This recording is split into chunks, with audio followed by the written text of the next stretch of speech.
회사의 새 여비서가 은근슬쩍 다가오기 시작했다. 커피잔이 닿는 손끝, 의미심장한 미소, 그리고 나를 향한 눈빛. 처음엔 그냥 호감이라 생각했다. 하지만 그 유혹은 너무 치밀했다. 그러던 어느 날 아내의 휴대폰에서 본 메시지 한 줄. 이제 곧 남편이 먼저 다가올 거예요. 그 순간 모든 게 뒤집혔다.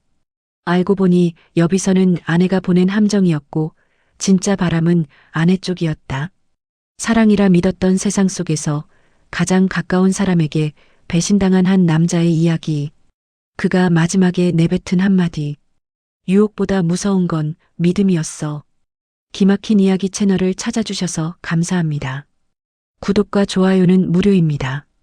구독 눌러주시고 매일 새로운 이야기를 만나보세요.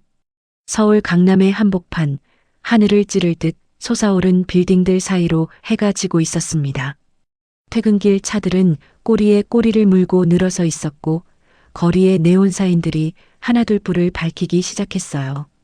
박기성은 운전대를 잡고 집으로 향하면서 창밖을 멍하니 바라보았습니다. 65의 나이, 그는 여전히 회사를 직접 운영하는 사람이었어요. 철강 부품 사업으로 시작해 30년 넘게 이 바닥을 지켜온 그였습니다. 집에 도착하니 현관에서부터 김치찌개 끓는 냄새가 났어요. 익숙한 냄새였습니다. 기성은 구두를 벗으며 거실로 들어섰습니다. 왔어요? 아내 윤명자가 식탁을 차리고 있었어요. 60살의 명자는 단정하게 빗어넘긴 머리에 깔끔한 앞치마 차림이었습니다. 얼핏 보면 다정한 주부의 모습 그 자체였죠. 응, 왔소. 기성은 짧게 대답하고 소파에 앉았습니다. 명자는 더 이상 말을 건네지 않았어요. 두 사람 사이엔 묘한 침묵이 흘렀습니다. 30년을 함께 살아온 부부였지만 언제부턴가 할 말이 없어졌어요. 아니, 할 말이 있어도 하지 않게 되었다는 게 정확했습니다. 식탁에 마주 앉았을 때도 마찬가지였어요. 김치찌개, 고등어구이, 깍두기, 시금치나물. 평범한 저녁 밥상이었습니다. 기성은 숟가락을 들었고 명자는 젓가락으로 반찬을 집었어요. 텔레비전도 켜지 않은 거실엔 숟가락 부딪히는 소리만 작게 울렸습니다. 기성은 속으로 생각했어요.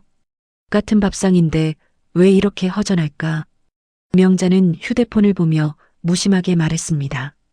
요즘은 회사 일 좀 줄이지 그래요? 나이도 있는데 몸 상하면 어떡해요? 아직 괜찮소? 사람도 좀 뽑고요. 비서 하나 없이 혼자 다 하려니까 힘들죠. 명자의 목소리엔 걱정보다는 무관심이 더 많이 섞여 있었어요. 기성은 대꾸하지 않고 밥을 입에 넣었습니다. 명자는 더 이상 말을 잇지 않았어요. 두 사람은 그렇게 저녁을 마쳤습니다. 식사를 끝낸 뒤 기성은 서재로 들어가 문을 닫았어요. 명자는 설거지를 하다가 휴대폰을 꺼내 들었습니다. 화면엔 태성이라는 이름이 떠 있었어요. 그녀는 재빨리 문자를 보냈습니다. 내일 센터에서 봐요. 며칠 뒤 회사에 새로운 비서가 들어왔습니다. 이름은 오지은. 37살의 그녀는 도시적이고 세련된 인상을 풍겼어요. 검은색 타이트한 블라우스에 하이힐을 신은 그녀는 사무실 문을 열고 들어서며 밝게 웃었습니다. 안녕하세요, 사장님. 오늘부터 비서로 근무하게 된 오지은입니다. 기성은 고개를 들어 그녀를 보았어요. 또렷한 눈매, 긴 생머리, 그리고 은은하게 풍기는 향수 냄새. 기성은 잠시 시선을 멈췄다가 고개를 끄덕였습니다. 그래요, 잘 부탁하오. 지은은 사무실 한쪽에 자리를 잡고 업무를 시작했어요. 그녀는 능숙하게 서류를 정리하고 전화를 받고 커피를 내렸습니다. 점심 무렵 지은은 커피잔을 들고 기성의 책상 앞에 섰어요. 사장님, 커피 드세요. 아, 고맙소. 지은이 커피잔을 내밀 때 그녀의 손끝이 잠깐 기성의 손에 닿았습니다. 기성은 순간 움찔했어요. 지은은 아무렇지 않다는 듯 미소 지으며 자리로 돌아갔습니다. 기성은 커피를 한 모금 마시며 창밖을 바라보았어요. 그날따라 커피가 유난히 달게 느껴졌습니다. 퇴근 무렵 지은이 다시 다가왔어요. 사장님, 내일 일정 정리해뒀어요. 확인해주세요. 그래요, 수고했소. 지은은 고개를 숙이며 서류를 건넸습니다. 그녀의 머리카락 사이로 향수 냄새가 다시 한번 기성의 코끝을 스쳤어요. 기성은 이상하게도 가슴 한쪽이 두근거리는 걸 느꼈습니다. 하지만 동시에 뭔가 찝찝한 기분도 들었어요. 그날 밤 기성은 집에 돌아와 명자와 마주 앉았습니다. 여전히 침묵만 흘렀어요. 하지만 이번엔 기성의 머릿속에 오지은의 모습이 어른거렸습니다. 그는 고개를 저으며 밥을 먹었어요. 명자는 여전히 휴대폰만 들여다보고 있었습니다. 평화로웠던 일상에 작고 묘한 균열이 생기기 시작했습니다. 오지은이 출근한 지 일주일쯤 지났을 무렵이었습니다. 기성은 점점 그녀의 존재에 익숙해지고 있었어요. 아침이면 책상 위에 따뜻한 커피가 놓여 있었고 서류는 항상 깔끔하게 정리되어 있었습니다. 지은은 일을 정말 잘했어요. 그런데 묘하게도 그녀는 일 이상의 무언가를 풍기고 있었습니다. 사장님, 오늘 미팅 자료 준비해뒀어요. 지은이 서류를 건넬 때마다 그녀는 유독 기성 가까이 다가섰어요. 허리를 살짝 숙이며 서류를 내밀 때 블라우스 사이로 쇄골이 드러났습니다. 기성은 애써 시선을 피했지만 그녀의 향수 냄새는 피할 수가 없었어요. 달콤하면서도 묘하게 자극적인 향이었습니다. 고맙소. 지은 씨는 정말 일을 잘하는구려. 과찬이세요. 사장님이 워낙 좋으신 분이라 일하기 편해요. 지은은 그렇게 말하며 빙그레 웃었어요. 그녀의 눈빛엔 뭔가 다른 감정이 담겨 있는 것 같았습니다. 기성은 그걸 느끼면서도 외면하려 했어요. 어느 날 오후 기성이 서류를 보고 있을 때 지은이 다가왔습니다. 사장님, 커피 한 잔 더 드릴까요? 오늘따라 많이 피곤해 보이세요. 아니요, 괜찮소. 그래도요. 사장님은 너무 무리하시는 것 같아요. 지은은 그렇게 말하며 기성의 어깨 뒤에 섰습니다. 그리고는 조심스럽게 그의 어깨를 주물렀어요. 기성은 깜짝 놀라 몸을 움찔했습니다. 뭐 하는 거요? 아, 죄송해요. 너무 굳어 보이셔서요. 사장님, 관리 좀 하셔야 해요. 이러시다간 몸 상하세요. 지은의 손길은 부드러웠어요. 기성은 뭐라 말해야 할지 몰랐습니다. 거부해야 하는 건 알았지만 이상하게도 몸이 말을 듣지 않았어요. 오랜만에 느끼는 따뜻한 손길이었습니다. 명자는 언제부터인가 그를 만지지 않았거든요. 그만하시오. 괜찮소? 기성이 조심스럽게 말하자 지은은 손을 거두며 미소 지었습니다. 네, 알겠어요. 그래도 건강 챙기세요. 그날 저녁 퇴근길 엘리베이터 안이었습니다. 기성과 지은 단둘이 타게 되었어요. 좁은 공간 안에서 지은의 향수 냄새가 더욱 진하게 퍼졌습니다. 기성은 숨을 참으려 했지만 그럴수록 더 의식이 됐어요. 사장님, 응? 요즘 표정이 많이 어두우세요. 무슨 고민 있으세요? 지은이 조심스럽게 물었습니다. 기성은 고개를 저었어요. 아니요, 별일 없소. 그래도요. 저한테 말씀하시면 조금이라도 도움이 될 텐데. 지은의 목소리엔 진심 어린 걱정이 담겨 있었어요. 기성은 그녀를 힐끗 쳐다보았습니다. 지은은 그를 똑바로 바라보고 있었어요. 그 눈빛이 너무 진지해서 기성은 당황스러웠습니다. 엘리베이터 문이 열렸고 두 사람은 나란히 주차장으로 걸어갔어요. 기성이 차 문을 열려는 순간 지은이 말했습니다. 사장님, 저 사장님 같은 분 정말 드물어요. 요즘 남자들은 다 겉만 번지르르 하지 속은 없잖아요. 나이 먹은 사람이 뭘 그렇게까지. 아니에요. 진심이에요. 지은은 진지한 표정으로 말했습니다. 그리고는 기성의 넥타이를 살짝 만지며 매듭을 고쳐줬어요. 그녀의 손끝이 기성의 목에 닿았습니다. 기성은 심장이 두근거리는 걸 느꼈어요. 온몸에 전기가 흐르는 것 같았습니다. 그럼 조심히 들어가세요, 사장님. 지은은 그렇게 말하고 자기 차로 향했습니다. 기성은 한동안 그 자리에 서 있었어요. 손이 떨렸습니다. 그는 차에 올라타 핸들을 잡았지만 시동을 걸지 못했습니다. 이건 아닌데. 기성은 속으로 중얼거렸어요. 하지만 동시에 가슴 한쪽이 뜨거워지는 걸 어쩔 수 없었습니다. 젊은 여자의 관심, 따뜻한 손길, 달콤한 말. 그 모든 게 기성을 흔들어 놓고 있었어요. 집에 돌아오니 명자가 거실 소파에 앉아 있었습니다. 그녀는 텔레비전을 보고 있었어요. 기성이 들어서자 고개도 돌리지 않고 말했습니다. 늦었네요. 미팅이 좀 길어졌소. 그래요. 명자는 더 이상 묻지 않았어요. 관심도 없는 듯 보였습니다. 기성은 서재로 들어가 문을 닫았어요. 그리고 소파에 앉아 눈을 감았습니다. 머릿속엔 오지은의 모습이 떠올랐어요. 그녀의 미소, 향기, 손길, 모든 게 선명했습니다. 기성은 고개를 저었습니다. 안 돼. 이러면 안 돼. 하지만 마음속 깊은 곳에선 이미 무언가가 흔들리고 있었어요.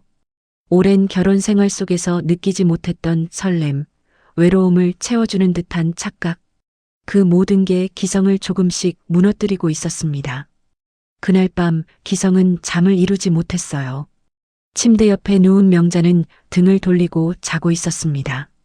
두 사람 사이엔 보이지 않는 벽이 있었어요. 기성은 천장을 바라보며 한숨을 쉬었습니다. 그리고 꿈속에서 그는 오지은의 향기를 다시 한번 맡았습니다. 며칠이 지났지만 기성은 오지은 생각을 떨쳐낼 수가 없었습니다. 회사에 있을 때도, 집에 있을 때도, 심지어 잠자리에 누워서도 그녀의 모습이 떠올랐어요. 기성은 스스로에게 화가 났습니다. 나이가 몇인데 이러고 있나? 하지만 마음은 제어되지 않았어요. 회사에서 지은은 여전히 친절했습니다. 아니, 점점 더 다정해지고 있었어요. 아침마다 커피를 건넬 때 그녀는 꼭 기성의 눈을 바라보며 미소 지었습니다. 점심시간이 되면 사장님 식사하셨어요? 라고 물었고 퇴근 무렵엔 오늘도 수고하셨어요 라며 인사했어요. 그 모든 게 자연스러웠지만 동시에 너무 계산적으로 느껴지기도 했습니다. 어느 날 저녁 기성이 집에 돌아왔을 때였어요. 명자가 식탁에 앉아 와인을 마시고 있었습니다. 평소엔 술을 거의 하지 않는 그녀였는데 말이죠. 기성은 이상하다는 생각이 들었어요. 무슨 일이요? 아니요, 그냥요. 명자는 와인잔을 입에 대며 무심하게 대답했습니다. 그리고는 기성을 힐끗 쳐다보며 말했어요. 요즘 회사에 젊은 여직원 들어왔다며? 기성은 순간 가슴이 철렁 내려앉았습니다. 하지만 애써 침착하게 대답했어요. 비서 한 명 뽑았소. 당신이 사람 좀 뽑으라고 했잖소. 그래요? 나이는 얼마나 됐대요? 37쯤 된다던데. 명자는 와인잔을 천천히 내려놓으며 미소 지었습니다. 그 미소가 왠지 차갑게 느껴졌어요. 요즘은 조심해야 해요. 젊은 여자들이 다 순진한 줄 알면 큰일 나요. 무슨 소리요? 그냥 직원일 뿐이요. 기성은 목소리를 높였습니다. 명자는 더 이상 말하지 않고 와인잔을 들었어요. 기성은 찜찜한 마음으로 서재로 들어갔습니다. 왜 명자가 갑자기 비서 얘기를 꺼냈을까? 뭔가 알고 있는 걸까? 다음 날 회사에서 지은이 평소보다 더 적극적으로 다가왔습니다. 사장님, 오늘 점심 같이 드실래요? 근처에 맛있는 식당 알아요. 아니요, 괜찮소. 바쁘니까. 에이, 그래도 식사는 하셔야죠. 제가 사드릴게요. 지은은 웃으며 기성의 팔을 살짝 잡았습니다. 기성은 당황해서 팔을 빼려 했지만 지은은 자연스럽게 놓아주며 말했어요. 농담이에요. 그래도 건강 챙기세요. 점심시간이 지나고 기성은 혼자 사무실에 남아 있었습니다. 그때 휴대폰에 문자가 왔어요. 지은이었습니다. 사장님, 오늘 퇴근 후에 시간 되세요? 업무 상의할 게 있어요. 기성은 망설였습니다.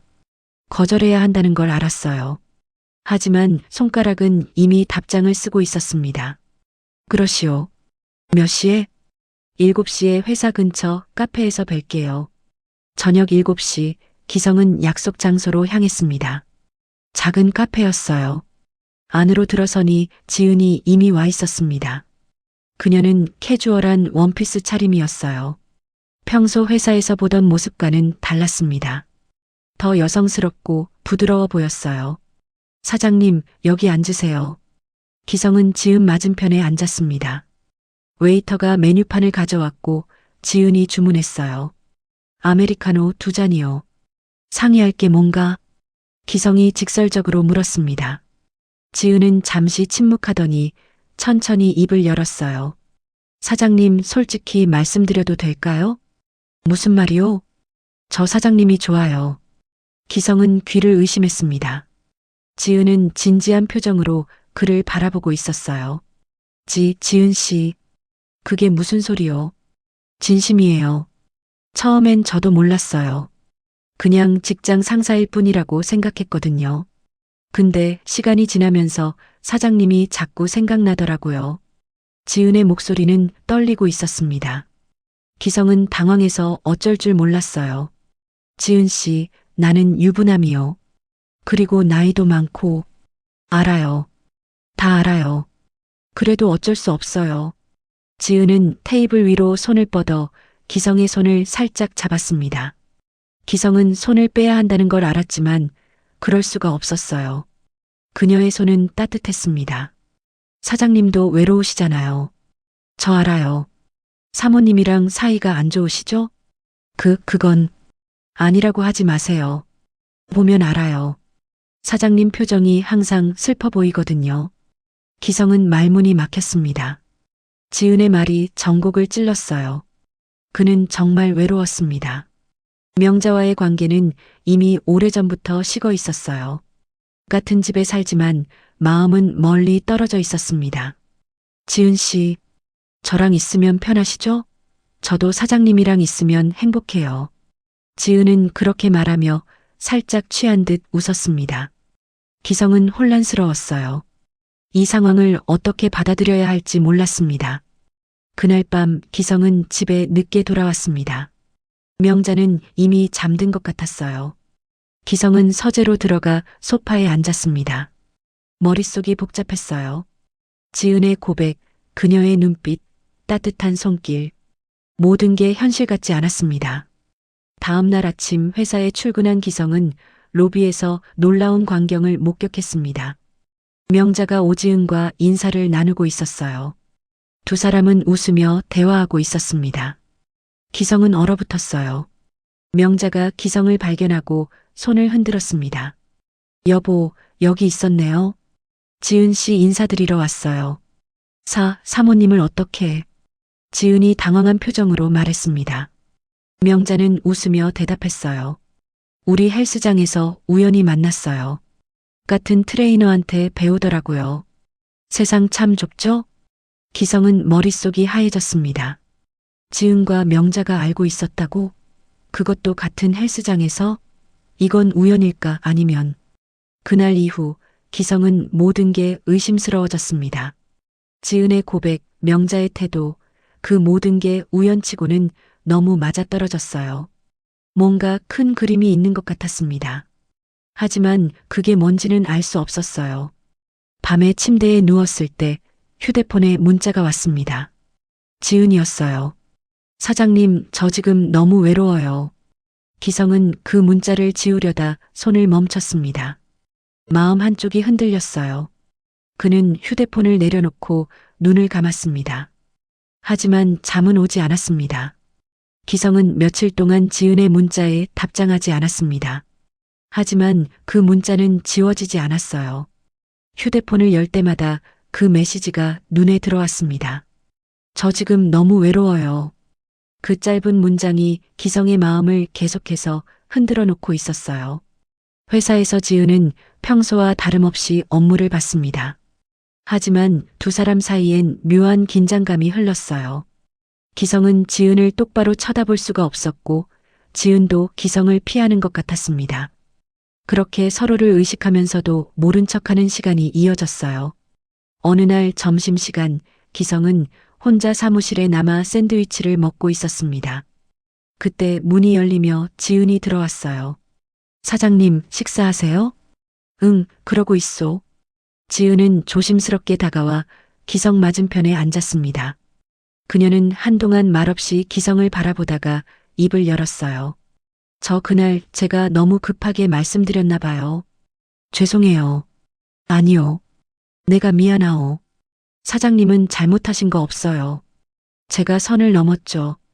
지은의 목소리는 차분했습니다. 하지만 그녀의 눈빛엔 여전히 뭔가가 담겨 있었어요. 기성은 그걸 느끼면서도 외면하려 했습니다. 우리 그냥 직장 동료로 지내는 게 좋겠소. 네, 알겠어요. 지은은 고개를 끄덕이고 자리에서 일어났습니다. 하지만 문을 나가기 직전 그녀는 뒤돌아보며 말했어요. 그래도 사장님, 한 가지만 기억해 주세요. 제 마음은 진심이었어요. 그리고 그녀는 문을 닫고 나갔습니다. 기성은 샌드위치를 더 이상 먹을 수가 없었어요. 목이 메는 것 같았습니다. 그날 저녁 기성은 집으로 향하는 차 안에서 계속 생각에 잠겨 있었습니다. 지은과 명자가 같은 헬스장을 다닌다는 게 계속 머릿속을 맴돌았어요. 그게 정말 우연일까? 아니면 누군가 의도적으로 만든 상황일까? 집에 도착하니 명자가 거실에 있었습니다. 그녀는 요가복 차림이었어요. 헬스장에서 막 돌아온 것 같았습니다. 왔어요? 저녁 준비해놨어요. 고맙소. 기성은 식탁에 앉았습니다. 명자가 국그릇을 내오며 말했어요.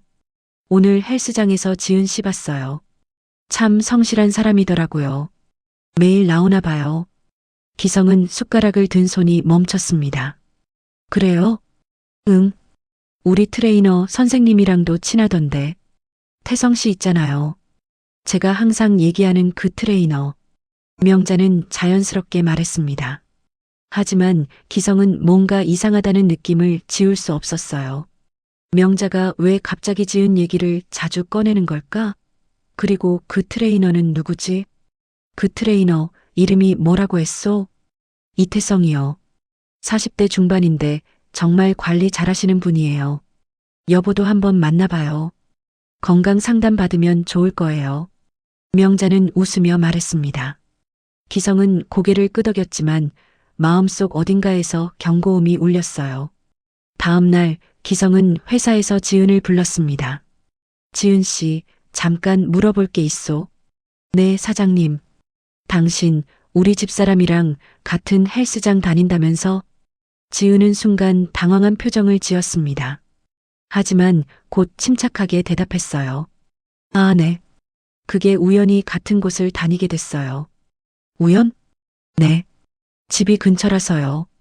지은의 대답은 자연스러웠습니다. 하지만 기성은 뭔가 석연치 않았어요.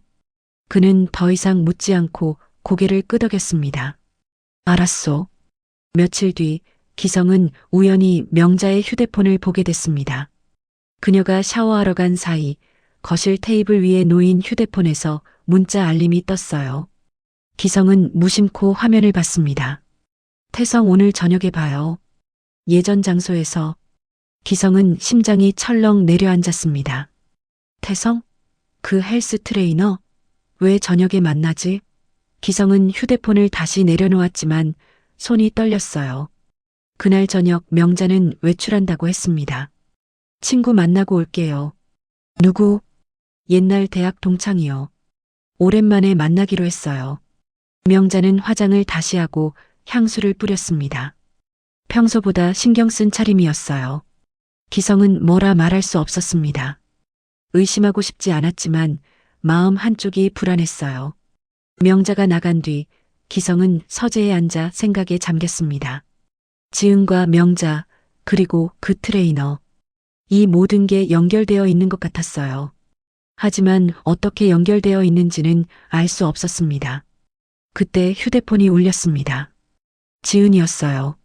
사장님, 혹시 지금 시간 되세요? 꼭 드릴 말씀이 있어요. 기성은 망설였습니다. 하지만 뭔가 중요한 얘기일 것 같았어요. 그는 답장을 보냈습니다. 어디서 만날까요? 회사 근처 공원으로 와주세요.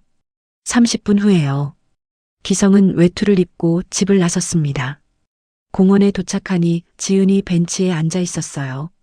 그녀는 불안한 표정이었습니다. 무슨 일이요? 기성이 다가가자 지은은 고개를 들어 그를 바라봤습니다. 그녀의 눈엔 눈물이 맺혀 있었어요. 사장님, 저 고백할 게 있어요. 고백? 제가 처음부터 거짓말을 했어요. 기성은 가슴이 철렁 내려앉았습니다. 지은은 떨리는 목소리로 계속 말했어요. 저 원래 사모님이 보낸 사람이에요. 뭐라고? 사모님이 저한테 돈을 주고 사장님한테 접근하라고 했어요. 사장님이 먼저 손대게 만들라고요. 그럼 이혼할 때 유리하다고. 기성은 귀를 의심했습니다. 명자가 자기 아내가 이런 짓을 꾸민 거라고? 그게 사실이요? 네. 죄송해요, 사장님. 저도 처음엔 그냥 돈 때문이었어요. 근데 시간이 지나면서 진짜로 사장님한테 마음이 갔어요. 그래서 더 이상 못 속이겠어요. 지은은 울먹이며 말했습니다. 기성은 한동안 말을 잃었어요. 머릿속이 하얘졌습니다. 모든 게 함정이었다는 거였습니다. 아내가 만든 치밀한 함정. 왜 지금 와서 말하는 거요? 사장님이 착하신 분이라서요. 이렇게 속일 수가 없었어요. 지은은 가방에서 USB 하나를 꺼내 기성에게 건넸습니다. 여기에 사모님이랑 주고받은 카톡 내용이 다 있어요. 그리고 다른 증거들도요. 기성은 떨리는 손으로 USB를 받았습니다. 그의 세상이 무너지기 시작했습니다. 기성은 USB를 손에 쥔 채 벤치에 주저앉았습니다. 온몸에 힘이 빠졌어요. 30년을 함께 산 아내가 자신을 함정에 빠뜨리려 했다니 믿을 수가 없었습니다. 사장님, 정말 죄송해요.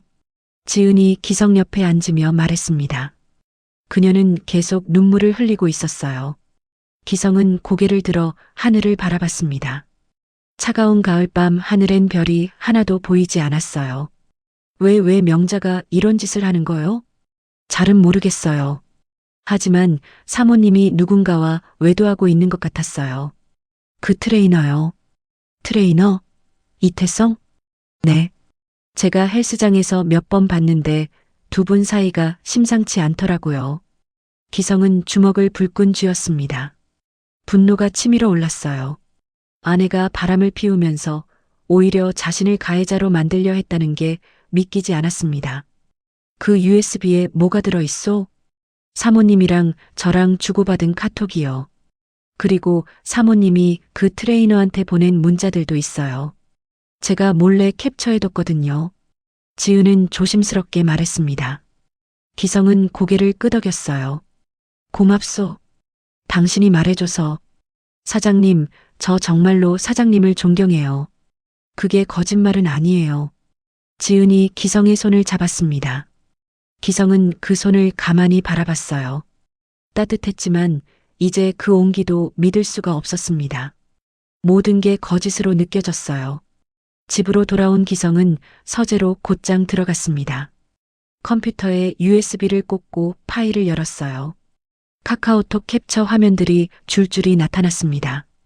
윤명자, 내 남편이 먼저 손대게 만들어. 증거만 있으면 돼. 오지은, 내 사모님. 최선을 다할게요. 윤명자, 너무 티나게 하지는 말고. 자연스럽게 유혹해. 남자들은 다 똑같아. 오지은, 알겠습니다. 그런데 사모님, 정말 이혼하실 거예요? 윤명자, 당연하지. 이 남자한테서 재산 반은 받아내야 해. 그래야 태성이랑 새 출발할 수 있으니까. 기성은 눈앞이 캄캄해졌습니다. 손이 부들부들 떨렸어요. 명자는 처음부터 이혼을 계획하고 있었던 거였습니다. 그것도 재산을 반으로 나눠 가지기 위해서. 다음 파일을 열었습니다. 이번엔 명자와 이태성이 주고받은 문자들이었어요. 이태성, 오늘 저녁 봐요. 당신 보고 싶어요. 윤명자, 나도. 빨리 이 지긋지긋한 결혼 생활 끝내고 싶어. 이태성, 조금만 참아요. 계획대로만 되면 우리 곧 자유로워져요. 기성은 모니터를 주먹으로 치고 싶었습니다. 하지만 꾹 참았어요. 화를 내봤자 달라지는 건 없었습니다. 지금 필요한 건 냉정함이었어요. 그날 밤 명자가 집에 돌아왔습니다. 시계는 밤 11시를 가리키고 있었어요. 명자는 기분이 좋은 듯 콧노래를 흥얼거리며 들어왔습니다. 늦었소. 기성이 거실 소파에 앉아 말했습니다. 명자는 깜짝 놀라며 불을 켰어요. 어머, 깜짝이야. 왜 불도 안 켜고 앉아 있어요? 친구 만났다며? 응. 오랜만에 만나서 수다 떨다 보니까 시간 가는 줄 몰랐어요. 명자는 자연스럽게 거짓말을 했습니다. 기성은 그녀를 가만히 바라봤어요. 30년을 함께 산 여자였지만 이제는 낯선 사람 같았습니다. 그래요. 피곤할 텐데 들어가서 쉬시오. 응, 그럴게요. 명자는 침실로 들어갔습니다. 기성은 소파에 그대로 앉아 있었어요. 잠이 올 리 없었습니다. 며칠 뒤 명자가 먼저 공격해 왔습니다. 아침 식사 자리에서 그녀는 기성의 휴대폰을 테이블 위에 던졌어요. 봤어요. 오지은 씨랑 문자했더라고요. 기성은 휴대폰을 집어들었습니다. 지은이 보낸 사장님, 저 지금 너무 외로워요라는 문자가 화면에 떠 있었어요. 이게 뭐요? 당신 지금 바람 피우고 있는 거죠? 명자의 목소리는 차갑고 날카로웠습니다. 기성은 웃음이 나왔어요. 자기는 실제로 바람을 피우면서 상대방을 먼저 가해자로 만들려는 수법이었습니다. 당신이 시킨 거 아니오? 뭐라고요? 오지은을 보낸 건 당신 아니오? 명자는 순간 당황한 표정을 지었습니다. 하지만 곧 태연하게 말했어요. 무슨 소리예요? 내가 왜 그런 짓을 해요? 증거가 있소. 기성이 침착하게 말하자 명자의 얼굴이 굳어졌습니다. 증거? 무슨 증거? 나중에 보여주지. 지금은 할 말이 없소. 기성은 자리에서 일어나 외투를 걸쳤습니다. 명자가 급하게 그의 팔을 잡았어요. 여보, 당신 지금 뭐 하는 거예요? 손 놔요. 기성은 차갑게 말하고 집을 나섰습니다. 명자는 그 자리에 멍하니 서 있었어요. 며칠 뒤 기성의 회사로 한 통의 내용 증명이 도착했습니다. 발신인은 법무법인 정혜, 수신인은 박기성. 내용은 간단했어요. 이혼 및 재산 분할 청구의 건. 명자가 먼저 이혼 소송을 걸어온 것이었습니다. 사유는 남편의 부정행위. 증거 자료로 오지은과 주고받은 문자 내용이 첨부되어 있었어요. 기성은 서류를 보며 한숨을 쉬었습니다. 모든 게 명자의 계획대로 흘러가고 있었어요. 회사에선 이미 소문이 퍼지기 시작했습니다. 사장님이 젊은 비서랑 바람 폈대. 집에서 쫓겨날지도 모른대. 직원들의 수군거림이 귓가에 들렸어요. 기성은 변호사를 찾아갔습니다. 상황이 좋지 않습니다. 사장님. 문자 증거가 있으니 재산 분할해서 분리할 수 있어요. 하지만 제가 실제로 바람핀 건 아닙니다. 그걸 증명하기가 쉽지 않습니다. 상대방 변호사가 워낙 수완이 좋은 사람이라서요.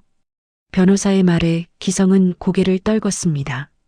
모든 게 무너지고 있었어요. 회사, 가정, 명예. 평생을 쌓아온 모든 것들이 한순간에 무너지고 있었습니다. 그날 밤 기성은 회사 사무실에 혼자 남아 있었습니다. 창밖으로 서울의 야경이 보였어요. 반짝이는 불빛들 속에서 기성은 자신이 얼마나 외로운 사람인지 깨달았습니다. 휴대폰이 울렸습니다. 지은이었어요.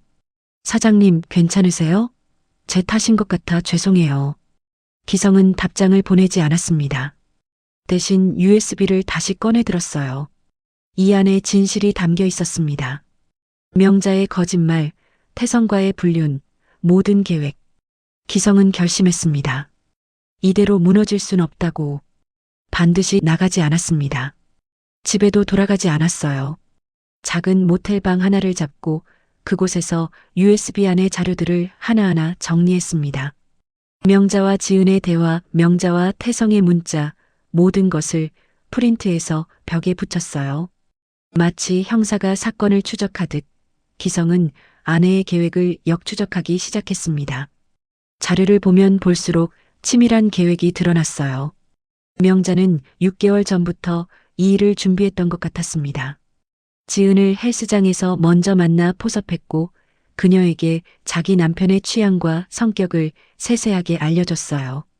심지어 어떤 옷을 입고 어떤 향수를 뿌려야 하는지까지 지시했더군요.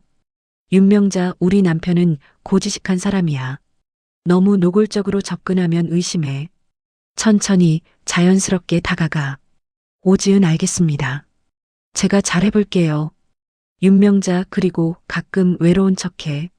남자들은 여자가 외로워하면 약해지거든. 기성은 이를 악물었습니다. 명자는 자신을 너무 잘 알고 있었어요. 30년을 함께 산 세월이 헛되지 않았던 거죠. 아내는 남편의 약점을 정확히 파고들었습니다. 하지만 USB 안에는 예상치 못한 파일이 하나 더 있었어요. 동영상 파일이었습니다. 기성은 떨리는 손으로 재생 버튼을 눌렀습니다. 화면에 지은의 얼굴이 나타났어요. 그녀는 눈물을 흘리며 카메라를 바라보고 있었습니다. 사장님, 이 영상을 보고 계신다면 아마 모든 진실을 아셨겠죠. 저는 정말 최악의 사람이에요. 돈 때문에 선량한 사람을 이용하려 했으니까요. 지은은 손으로 눈물을 닦으며 계속 말했습니다. 근데요, 사장님. 한 가지는 진짜예요. 제가 사장님을 좋아하게 된 건 진심이에요. 처음엔 아니었어요. 그냥 일이었죠. 하지만 시간이 지나면서 사장님이 얼마나 외롭고 착한 사람인지 알게 됐어요. 영상 속 지은은 잠시 말을 멈췄다가 다시 입을 열었어요. 사모님은 사장님을 사랑하지 않아요. 이미 오래전부터 그랬던 것 같아요. 제가 헬스장에서 봤거든요. 사모님이랑 그 트레이너가 정말 친밀하게 지내는걸요. 두 사람은 이미 연인이었어요. 기성은 주먹을 쥐었습니다. 화면 속 지은이 고개를 숙이며 말했어요. 제가 드리는 이 자료들로 사장님이 지키고 싶은 걸 지키셨으면 좋겠어요. 그리고 저를 용서해 주세요. 비록 처음은 거짓이었지만 끝은 진심이었어요. 영상이 끝났습니다. 기성은 한동안 멍하니 화면을 바라봤어요. 지은의 마지막 말이 계속 귓가에 맴돌았습니다. 끝은 진심이었어요. 기성은 자료를 들고 변호사 사무실을 다시 찾아갔습니다. 변호사는 USB의 내용을 확인하더니 눈이 휘둥그레졌어요. 이건 결정적인 증거입니다, 사장님. 이 정도면 오히려 사모님 쪽이 불리해질 수 있어요. 정말이요? 네. 사모님이 의도적으로 함정을 만들었다는 게 명백히 드러나잖아요. 게다가 사모님의 외도 정황도 있고요. 이태성이란 사람과의 문자 내용도 증거가 됩니다. 변호사는 자료를 넘기며 계속 설명했어요. 다만 한 가지 문제가 있습니다. 이 자료가 어떻게 확보된 건지 출처를 밝혀야 해요. 불법적으로 취득한 증거는 인정받기 어려우니까요. 오지은 씨가 직접 준 겁니다. 그녀가 자기 양심상 견딜 수 없어서 저한테 넘긴 거예요. 그렇다면 오지은 씨의 증언이 필요합니다. 법정에 나와서 증언해 줄 수 있겠어요? 기성은 잠시 생각했습니다. 지은에게 연락해야 할까? 그녀는 이미 회사를 그만뒀어요. 명자의 계획이 틀어지면서 더 이상 머물 이유가 없었던 거죠. 연락해 보겠소. 기성은 지은에게 문자를 보냈습니다. 법정 증언이 필요합니다. 도와주실 수 있겠습니까? 답장은 금방 왔어요. 네, 사장님. 제가 할 수 있는 건 뭐든 하겠습니다. 며칠 뒤 명자의 변호사로부터 연락이 왔습니다. 합의를 제안한다는 내용이었어요. 명자는 기성이 반격할 거라곤 예상하지 못했던 것 같았습니다. 기성은 명자와 직접 만나기로 했습니다. 장소는 집 근처 조용한 카페였어요. 약속 시간에 도착하니 명자가 이미 와 있었습니다. 그녀는 여전히 단정한 차림이었지만 얼굴엔 피곤한 기색이 역력했어요. 왔군요.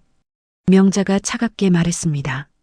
기성은 그녀 맞은편에 앉았어요. 합의하자고 해서 왔소. 그래요.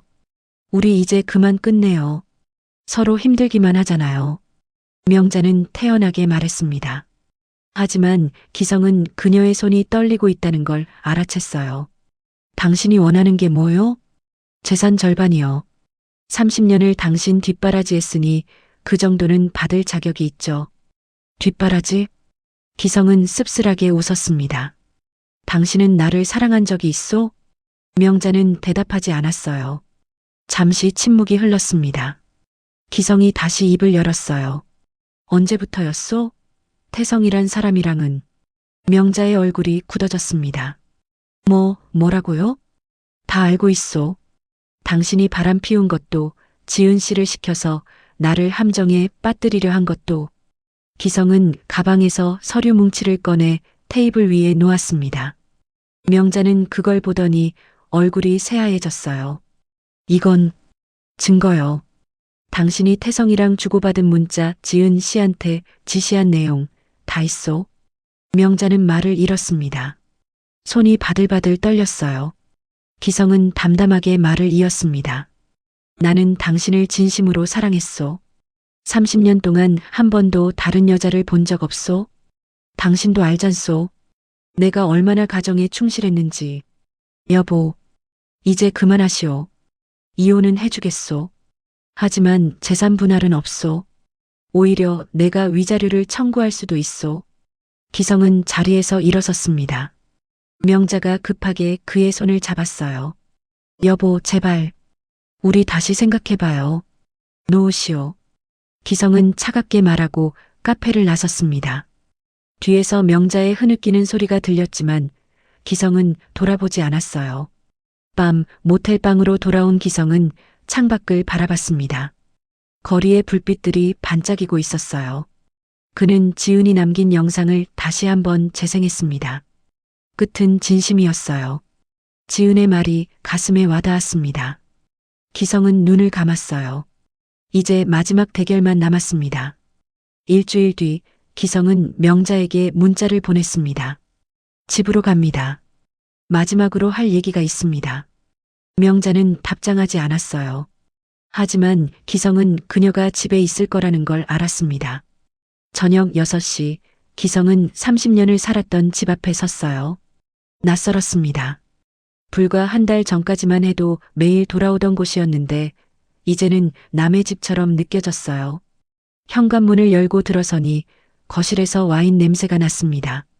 명자가 소파에 앉아 와인잔을 들고 있었어요. 그녀는 기성을 보더니 천천히 미소 지었습니다. 왔군요. 그래요. 기성은 명자 맞은편 소파에 앉았습니다. 테이블 위엔 와인병이 반쯤 비어 있었어요. 명자는 이미 취한 것 같았습니다. 마실래요? 됐소. 그래요. 당신은 원래 술도 안 하는 사람이었죠. 참 성실하고 착하고 지루한 사람. 명자의 목소리엔 비아냥이 섞여 있었어요.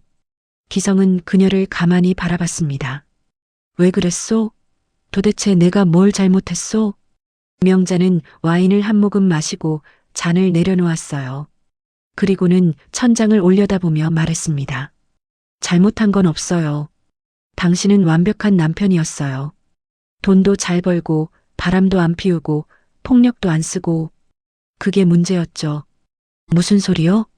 너무 완벽해서 재미가 없었어요. 매일 똑같은 일상, 똑같은 대화, 똑같은 저녁 식사. 30년 동안 변한 게 하나도 없었어요. 명자는 기성을 똑바로 바라보며 계속 말했습니다. 나도 여자예요. 가슴 뛰고 설레고 사랑받고 싶었어요. 근데 당신은 나를 가구처럼 대했어요. 있는지 없는지도 모르게. 기성은 할 말을 잃었습니다. 명자의 말이 어느 정도는 맞았어요.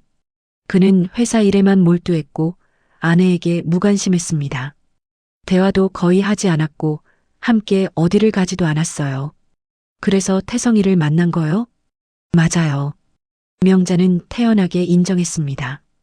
1년 전에 헬스장에서 처음 만났어요.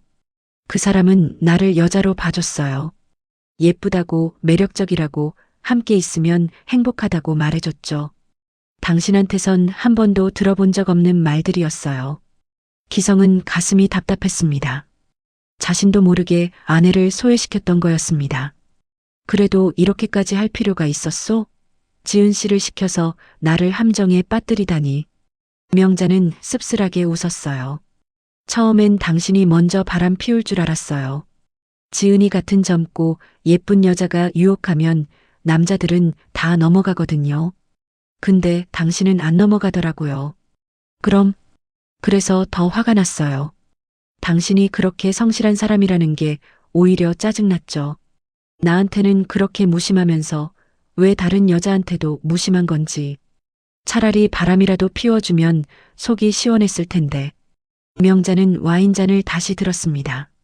기성은 고개를 저었어요. 당신 정말 이상해졌소. 이상한 건 당신이에요. 30년 동안 한 번도 아내를 제대로 안 본 사람이. 두 사람은 한동안 말없이 마주보고 있었습니다. 오랜 침묵 끝에 기성이 가방에서 USB를 꺼내 테이블 위에 놓았어요. 이게 당신이 만든 사랑의 증거요. 명자는 USB를 보더니 표정이 굳어졌습니다. 지은 씨가 준 거요. 당신이랑 주고받은 모든 대화, 태성이랑의 문자 다 들어있어. 그게 진짜예요? 그래요. 이제 누가 가해자고 피해자인지 분명해졌소. 명자는 와인잔을 떨어뜨렸습니다. 잔이 바닥에 떨어지며 산산이 깨졌어요. 붉은 와인이 흰 카펫 위로 번져나갔습니다. 바로 그때 현관문이 열리는 소리가 들렸습니다. 기성과 명자는 동시에 고개를 돌렸어요. 문 앞에 한 남자가 서 있었습니다. 40대 중반쯤 되어 보이는 운동복 차림의 남자. 이태성이었습니다. 명자야, 나야. 태성은 집 안으로 들어서다가 기성을 발견하고 멈춰섰어요. 명자는 얼굴이 하얘졌습니다. 태성아, 지금은. 죄송합니다. 사모님 남편분이시군요. 태성은 당황한 표정으로 말했습니다. 하지만 기성은 침착했어요. 오히려 미소 지으며 말했습니다. 들어오시오. 마침 잘 됐소. 예. 태성 씨죠? 제 아내의 연인. 기다리고 있었소. 태성은 어쩔 줄 몰라 하며 명자를 쳐다봤습니다. 명자는 고개를 떨구고 있었어요. 앉으시오. 우리 셋이 할 얘기가 있소. 기성의 목소리는 차분했지만 그 안엔 차가운 분노가 담겨 있었습니다. 태성은 조심스럽게 소파에 앉았어요. 태성 씨, 당신은 제 아내를 사랑하오? 저는 솔직히 대답하시오. 태성은 잠시 망설이다가 고개를 끄덕였습니다. 네, 사랑합니다. 그래요. 그럼 책임질 수 있소? 예. 기성은 가방에서 서류를 꺼내 태성 앞에 놓았어요. 이혼 합의서요. 명자와 이혼하겠소. 대신 재산 분할은 없소. 그리고 위자료 청구도 하지 않겠소. 명자가 고개를 번쩍 들었습니다. 여보, 그게 무슨... 조용히 하시오. 기성은 차갑게 말하고 태성을 바라봤어요. 대신 조건이 있소. 당신이 명자를 책임지시오. 평생 곁에 있어주고 사랑해주시오. 그게 안 되면 나는 당신을 상대로 손해배상 청구를 할 거요. 태성은 말을 잃었습니다. 명자는 눈물을 흘리기 시작했어요. 여보, 미안해요. 정말 미안해요. 이제 여보라고 부르지 마시오. 우리는 이제 남이요. 기성은 자리에서 일어섰습니다. 그리고 명자를 마지막으로 한번 바라봤어요. 행복하시오, 명자 씨. 진짜 사랑하는 사람 만났으니 이번엔 행복하시오. 기성은 집을 나섰습니다. 뒤에서 명자가 울부짖는 소리가 들렸지만 그는 뒤돌아보지 않았어요. 차가운 가을바람이 얼굴을 스쳤습니다. 기성은 하늘을 올려다봤어요. 별이 하나 반짝이고 있었습니다. 오랜만에 보는 별이었어요. 기성은 차에 올라타 시동을 걸었습니다. 이제 새로운 삶을 시작할 시간이었습니다. 그로부터 2달이 흘렀습니다. 명자는 외도 사실이 명백히 드러나면서 재산 분할을 받지 못했어요. 오히려 기성에게 위자료를 지불해야 하는 처지가 됐지만 기성은 그것마저 포기했습니다. 더 이상 그녀와 엮이고 싶지 않았거든요. 이혼 절차는 생각보다 빨리 진행됐어요. 두 사람 모두 더 이상 싸울 이유가 없었으니까요. 명자는 이태성과 함께 지방으로 내려갔다고 들었습니다. 작은 헬스장을 차렸다더군요. 행복한지는 모르겠지만 적어도 자신이 선택한 삶을 살고 있을 거예요. 기성은 회사를 정리했습니다. 30년 넘게 운영하던 회사였지만 이제는 내려놓을 때가 됐다고 생각했어요. 직원들에게 넉넉한 퇴직금을 주고 회사 자산은 정리해서 일부는 기부하고 일부는 저축했습니다. 더 이상 돈이 중요하지 않았어요. 기성은 고향으로 내려가기로 했습니다. 경상도 시골 마을, 어린 시절을 보냈던 그곳이었어요. 부모님은 이미 세상을 떠나셨지만 낡은 본가는 그대로 남아 있었습니다. 기성은 그 집을 수리해서 혼자 살기로 했어요. 서울을 떠나기 전날 밤, 기성은 작은 호텔방에 짐을 정리하고 있었습니다. 그때 노크 소리가 들렸어요. 문을 열자 오지은이 서 있었습니다. 사장님, 지은 씨. 기성은 놀랐습니다. 지은과는 법정에서 증언을 받은 이후로 연락을 하지 않았거든요. 그녀는 여인 얼굴로 서 있었어요. 들어오시오. 지은은 조심스럽게 방 안으로 들어왔습니다. 두 사람은 작은 테이블을 사이에 두고 마주 앉았어요. 어떻게 여길 알았소? 회사 직원한테 물어봤어요. 사장님이 내일 서울 떠나신다고 해서. 지은은 가방에서 봉투 하나를 꺼냈습니다. 이거 받아주세요. 이게 뭐요? 사모님한테 받았던 돈이에요. 전부 다 모아뒀어요. 한 푼도 안 썼어요. 기성은 봉투를 열어보지 않고 다시 지은에게 밀어줬습니다. 가지고 있으시오. 당신이 번 돈 아니오. 아니에요. 전 이 돈 받을 자격이 없어요. 사장님을 배신했는걸요. 지은의 눈에 눈물이 고였습니다. 기성은 한숨을 쉬며 말했어요. 지은 씨, 당신은 잘못한 게 없소. 오히려 나를 도와줬잖소. 처음부터 거짓말로 시작했는데요. 저는 사장님을 이용하려고 접근했어요. 알고 있소. 하지만 끝은 진심이었다고 했잖소. 나는 그 말을 믿소. 기성의 말에 지은은 고개를 떨궜습니다. 눈물이 뺨을 타고 흘러내렸어요. 사장님, 저 같은 사람 용서해 주시는 거예요? 용서할 것도 없소. 당신은 양심을 지킨 사람이요. 그것만으로도 충분하오. 지은은 얼굴을 가리고 울었습니다. 기성은 가만히 그녀를 바라봤어요. 한때는 이 여자 때문에 흔들렸지만 이제는 그저 불쌍하고 안쓰러운 마음뿐이었습니다. 지은 씨, 이제 새로 시작하시오. 당신은 아직 젊소. 얼마든지 다시 시작할 수 있소. 사장님은요? 어디 가세요? 고향으로 내려가려오. 조용한 곳에서 혼자 살 거요. 외롭지 않으세요? 기성은 잠시 생각하다가 대답했습니다. 외로움은 이제 익숙해졌소. 평생 외롭게 살았으니까. 지은은 고개를 들어 기성을 바라봤어요. 그녀의 눈빛엔 미안함과 안타까움이 가득했습니다. 제가 사장님 옆에 있으면 안 될까요? 기성은 고개를 저었습니다. 안 돼요. 우리는 이미 너무 많이 얽혔소. 이제는 각자의 길을 가는 게 맞소. 그래도 지은 씨, 기성은 단호하게 말했습니다. 당신이 진짜 나를 위하는 거라면 이제 놓아주시오. 나는 혼자 있는 게 편하오. 지은은 더 이상 말하지 못했습니다. 그녀는 천천히 자리에서 일어났어요. 그럼 건강하세요, 사장님. 그리고 정말 죄송했습니다. 지은은 깊게 고개 숙여 인사하고 방을 나갔습니다. 문이 닫히는 소리가 들렸어요. 기성은 창밖을 바라봤습니다. 서울의 밤은 여전히 환했습니다. 다음 날 아침 기성은 짐을 챙겨 차에 실었습니다. 많지 않았어요. 옷가지 몇 벌과 책 몇 권, 그리고 낡은 사진첩 하나. 그게 전부였습니다. 고속도로를 달리며 서울을 벗어날 때 기성은 백미러로 도시를 바라봤어요. 저 안에 자신의 30년이 묻혀 있었습니다. 사업, 결혼, 배신, 그리고 이별.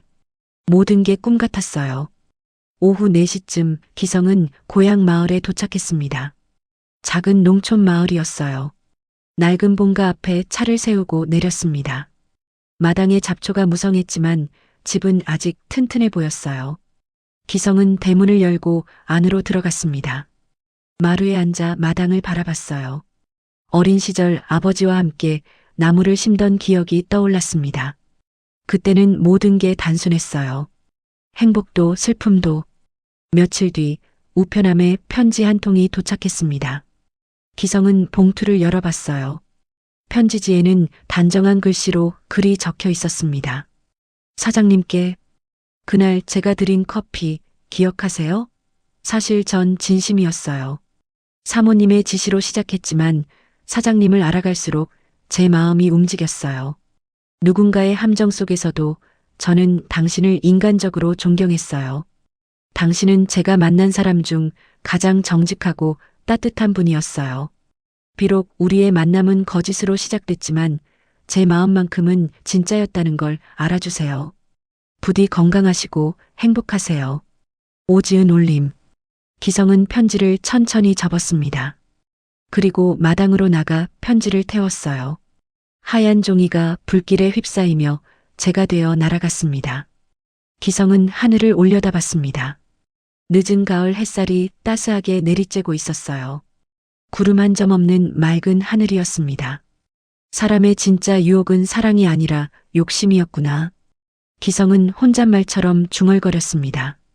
명자의 욕심, 지은의 욕심, 그리고 자신의 욕심. 모두가 욕심 때문에 서로를 아프게 했어요. 하지만 이제는 다 끝났습니다. 기성은 마당 한쪽에 앉아 흙을 만졌어요.